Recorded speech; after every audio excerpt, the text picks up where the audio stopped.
Hello, good morning, नमस्कार। सभी का स्वागत है स्पिरिचुअलिटी मैटर्स अध्यात्म के और मेरे इस चैनल पे। आई होप सब अच्छा कर रहे होंगे अपनी लाइफ में, लाइफ को एंजॉय कर रहे होंगे, गीता सत्र का आनंद ले रहे होंगे और गीता ज्ञान से बहुत कुछ सीख रहे होंगे। तो हमने 17वां अध्याय शुरू किया था जिसका शीर्षक श्रद्धा के विभाग है। अभी तक इसमें 23 श्लोक हो चुके हैं। आज बचे हुए श्लोकों को हम करेंगे, यानी 28 तक कंप्लीट करेंगे और ये अध्याय समाप्त हो जाएगा, पूरा हो जाएगा। ठीक है, फिर हम कल से 18वां अध्याय जो कि final chapter of Shrimad Bhagavad Gita है उसको करना शुरू करेंगे। तो शुरू करें आज का सेशन। Let's get started. देखिए 24वां श्लोक देखिए। तस्मात् ओम इति उदाहृत्य यज्ञ तपः क्रिया प्रवर्तन्ते विधान उक्ता सततम ब्रह्मवादिनाम। इसका अर्थ देखिए। अतएव योगी जन ब्रह्म की प्राप्ति के लिए शास्त्रीय विधि के अनुसार यज्ञ, दान तथा तप की समस्त क्रियाओं का शुभारंभ सदैव ओम से करते हैं। इसका तात्पर्य देखिए। ओम तद विष्णु परमम पदम, यानी ये ऋग्वेद से आ रहा है। विष्णु के चरण कमल परम भक्ति के आश्रय हैं। यानी कोई भी भगवान का आश्रय कैसे लिखता है, उनके चरण कमल में रहना चाहता है, उनकी पूजा करता है ना। भगवान के लिए संपन्न हर एक क्रिया सारे कार्यक्षेत्र की सिद्धि निश्चित कर देती है। तो छोटा सा ही तात्पर्य था। ठीक है, 25वां श्लोक देखिए। तत् इति अनभिसंधाय फलम यज्ञ तपः क्रिया दान क्रिया चा विविधा क्रियन्ते मोक्ष कांक्षिभि। तो इसका अर्थ होता है मोक्ष चाहने वालों के लिए ना।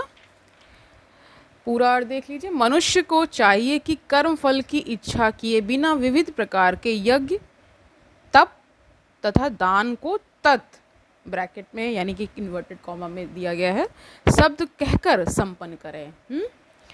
ऐसी दिव्य क्रियाओं का उद्देश्य भाव बंधन से मुक्ति होना है। इसका तात्पर्य देख लीजिए। आध्यात्मिक पद तक उठने के लिए मनुष्य को चाहिए कि किसी लाभ के निमित्त कर्म ना करे। यानी कोई लाभ ना लेने के लिए, मतलब कह रहे हैं कि एक तरह से निष्काम होकर के या किसी फल की इच्छा ना करते हुए ही करना चाहिए। सारे कार्य भगवान के परम धाम वापस जाने के उद्देश्य से किए जाएं। तो ये उद्देश्य क्या रखना है कि भगवान के परम धाम जाना है, जो चरम उपलब्धि है। ठीक है, 26वां और 27वां श्लोक एक साथ गिवन है, देख लीजिए। सतभावे साधु भावे च सत इति एतत् प्रयुज्यते प्रशस्ते कर्मणि तथा सत शब्दा पार्थ युज्यते। तो ये हो गया 26वां श्लोक। 27वां देखिए। यज्ञे तपसी दाने चा स्थिति सत इति चा उच्यते कर्म चा एव तत् अर्थीयम सत इति एव अभिधीयते। अभिधीयते का अर्थ होता है कहा जाता है। इसका पूरा अर्थ देख लीजिए दोनों श्लोकों का। परम सत्य भक्तिमय यज्ञ का लक्ष्य है और उसे सत शब्द से अभिहित किया जाता है। हे प्रथापुत्र, ऐसे यज्ञ का संपन्न करता भी सत कहलाता है। जिस प्रकार यज्ञ तप तथा दान के सारे कर्म भी जो परम पुरुष को प्रसन्न करने के लिए संपन्न किए जाते हैं सत हैं। ठीक है, समझ गए होंगे। इसका तात्पर्य देखिए। प्रशस्ते कर्मणि अर्थात नियत कर्तव्य सूचित करते हैं कि वैदिक साहित्य में ऐसी कई क्रियाएं निर्धारित हैं जो गर्भाधान से लेकर के मृत्यु तक संस्कार के रूप में हैं। अगर आपको पता होगा, आपने पढ़ा होगा तो आप ये जानते होंगे 16 संस्कार बताए गए हैं। उसमें एक गर्भाधान संस्कार है और अंतिम तो आपको पता ही अंत्येष्टि वाला होता है संस्कार, और बीच में उपनयन का संस्कार है ना, जिसमें जनेऊ वगैरह सारे संस्कार होते हैं। विवाह भी एक संस्कार है ना। ठीक है, इस तरह से 16 संस्कार बताए गए हैं। ठीक है, समझ गए होंगे। तो कह रहे हैं कि ऐसे संस्कार जीव की चरम मुक्ति के लिए होते हैं। ऐसी सारी क्रियाओं के समय ओम तत्सत उच्चारण करने की संस्तुति की जाती है। सद्भाव तथा साधु भाव आध्यात्मिक स्थिति के सूचक हैं। तो यानी जिसके अंदर सद्भाव होगा और जो साधु भाव रखता होगा वो क्या इस बात का परिचायक होता है कि आध्यात्मिक स्थिति उस इंसान की है ना। वो एक पर्टिकुलर चीज़ को पकड़ के रखा हुआ है, यानी आध्यात्मिक होना ही अपने आप में बहुत बड़ी बात है ना। कृष्ण भावनामृत में कर्म करना सत्य है, और जो व्यक्ति कृष्ण भावनामृत के कार्यों के प्रति सचेष्ट रहता है वह साधु कहलाता है। ये भी समझ गए होंगे। कृष्ण तो क्या बता रहे हैं, कृष्ण भावनामृत के प्रति सचेष्ट रहना, यानी कि हमेशा एक तरह से अलर्ट वाली सिचुएशन की कोई भी ऐसा कर्म ना बने जो कि नीचे ले जाए। ठीक है। श्रीमद् भागवत में कहा गया है कि भक्तों की संगति से आध्यात्मिक विषय स्पष्ट हो जाता है, यानी आपको संगति कैसे लोगों की करनी है, जो भक्त हों ना। इसके लिए सताम प्रसंगात शब्द व्यवहृत हुए हैं। बिना सत्संग के दिव्य ज्ञान उपलब्ध नहीं हो पाता। किसी को दीक्षित करते समय या यज्ञोपवीत का धारण करते समय ओम तत्सत शब्दों का उच्चारण किया जाता है। ओम तत्सत का अर्थ है कि वही सत्य है ना। इसी प्रकार सभी प्रकार के यज्ञ करते समय ओम तत्सत या ब्रह्म ही चरम लक्ष्य होता है। तदर्थीयम शब्द ब्रह्म का प्रतिनिधित्व करने वाले किसी भी कार्य में सेवा करने का सूचक है, जिसमें भगवान के मंदिर में भोजन पकाना तथा सहायता करने जैसी सेवाएं या भगवान के यश का प्रसार करने वाला अन्य कोई भी कार्य सम्मिलित है। जैसे आप देखते होंगे जो बड़े बड़े मंदिर हैं वहाँ पे सेवाएं ली जाती हैं, तो बहुत सारे भक्तजन वहाँ पे, कोई रोटी पकाता है, कोई रसोइयाँ पूरी संभाल लेता है, कोई वहाँ पे साफ़ सफाई के लिए, है ना।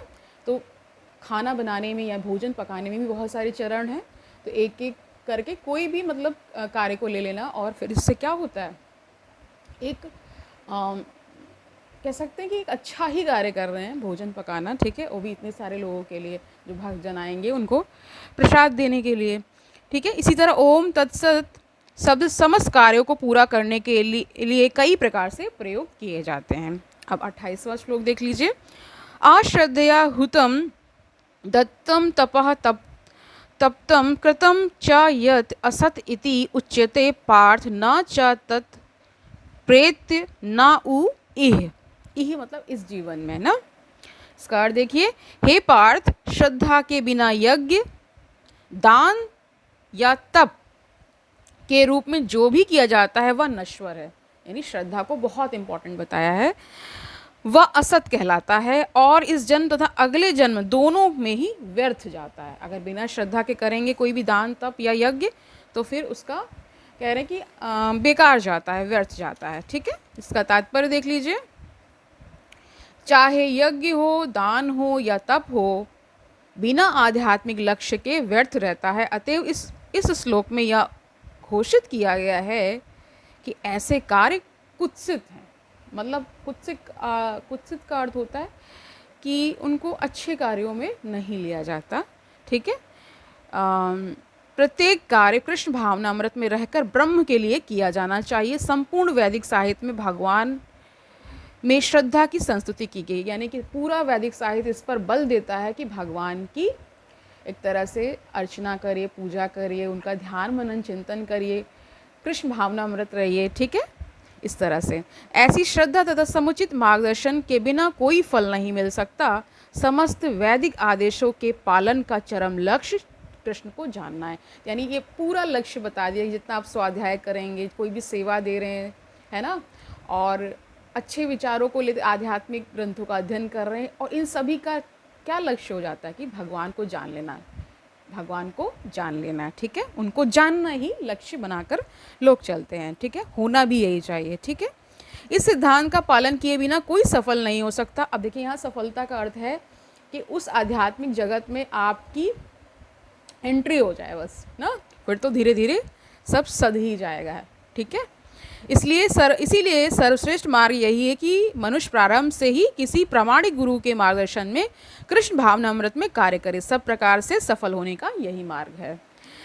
बद्ध अवस्था में लोग देवताओं, भूतों या कुबेर जैसे यक्षों की पूजा के प्रति आकृष्ट होते हैं। यद्यपि सतोगुण, रजोगुण तथा तमोगुण से श्रेष्ठ है, लेकिन जो व्यक्ति कृष्ण भावनामृत को ग्रहण करता है वह प्रकृति के इन 3 गुणों को पार कर जाता है। यानी कह रहे हैं जो कृष्ण भावनामृत को स्वीकार कर लेते हैं वो क्या हो जाते हैं, गुणातीत हो जाते हैं, इन 3 गुणों के परे हो जाते हैं। ठीक है। यद्यपि क्रमिक उन्नति की विधि है, किंतु शुद्ध भक्तों की संगति से यदि कोई कृष्ण भावनामृत ग्रहण करता है तो यह सर्वश्रेष्ठ मार्ग है ना। इस अध्याय में इसी की संस्तुति की गई है। इस प्रकार से सफलता पाने के लिए उपयुक्त गुरु प्राप्त करके उसके निर्देशन में प्रशिक्षण प्राप्त करना चाहिए। इससे पहले भी बताया गया है, प्रमाणित गुरु को मतलब एक तरह से बनाना चाहिए। उससे क्या होता है, मार्ग थोड़ा सरल हो जाता है और वो कड़ाई से सारी चीज़ों का पालन भी कराएंगे। जो जब गुरु मिलते हैं तो कहते हैं कि वो भी बहुत एक तरह से आपकी पात्रता जब हो जाती है तब ऐसा कुछ होता है, और ये भी बहुत भाग्य से मिलते हैं, ये भी कहा जाता है। ठीक है, ओके, समझ रहे हैं। कह रहे हैं इस प्रकार से सफलता पाने के लिए उपयुक्त गुरु प्राप्त करके उसके निर्देशन में प्रशिक्षण प्राप्त करना चाहिए, तभी ब्रह्म में श्रद्धा हो सकती है। जब कालक्रम से यह श्रद्धा परिपक्व होती है तो इसे ईश्वर प्रेम कहते हैं। परिपक्व मतलब होता है आप में, जैसे कि एक शब्द होता है मैच्योरिटी, तो इस दिशा में मैच्योरिटी आ जाना, यानी कि आप एकदम तैयार हैं हर चीज़ के लिए। ठीक है, तो श्रद्धा भी एकदम तैयार है, उसमें अब कोई संशय नहीं है, और जहाँ संशय होगा वहाँ श्रद्धा होगी ही नहीं। पहली बात तो यही है। दूसरी चीज़ है कि इस मार्ग में चलते चलते भी कई प्रकार की रुकावटें भी आ सकती हैं। ठीक है, कई बार आप नीचे गिर सकते हैं, तो इसीलिए गुरु की आवश्यकता होती है। यही प्रेम समस्त जीवों का चरम लक्ष्य। अतः मनुष्य को चाहिए कि सीधे कृष्ण भावनामृत ग्रहण करे। इस 17वें अध्याय का यही संदेश है। इस प्रकार श्रीमद् भगवद गीता के 17वें अध्याय श्रद्धा के विभाग का भक्ति वेदांत तात्पर्य पूर्ण हुआ। ठीक है, तो आज के लिए इतना ही। ये पूरा अध्याय कंप्लीट हो चुका है। कल से हम अध्याय 18 जो कि फाइनल चैप्टर है, अंतिम अध्याय है, जिसका शीर्षक है उपसंहार संन्यास की सिद्धि, तो इसको करेंगे। ठीक है, और फिर ये पूरा श्रीमद् भगवद गीता हम क्या कर लेंगे, कंप्लीट कर चुके होंगे। तो मैं ये उम्मीद कर रही हूँ कि ये आई गेस कि मई के फर्स्ट वीक तक कंप्लीट हो जाएगा। ठीक है, तो फिर हम नए किसी ग्रंथ की ओर आगे बढ़ जाएंगे। ठीक है, तो देखते हैं क्या होता है। तब तक के लिए क्या करना है, आध्यात्मिक ग्रंथों का अध्ययन करना है, अच्छे विचारों को ग्रहण करना है। ठीक है, आनंद से रहना है, सुखपूर्वक अपना जीवन व्यतीत करना है, दूसरों को सुखी रखना है, और ये भी याद रखना है कि ये गीता ज्ञान कितना आवश्यक है। अगर कुछ कहीं भी संशय आ रहा है, कुछ भी आपको दिक्कत आ रही है, तो शुरू से आप फिर से इसको देख सकते हैं। ठीक है, कोई कहीं भी किसी भी अध्याय में आपको कोई दिक्कत आ रही पढ़ते हुए, क्योंकि जब तक आप स्वाध्याय नहीं करेंगे तब तक ही इसका कहते हैं कि ये पक्का नहीं होता है। ठीक है, तो जब खुद से भी करेंगे तो नए नए विचार, नए नए अच्छे विचार आते जाएंगे। ठीक है, कल मिलते हैं, तब तक के लिए हरिओम तत्सत।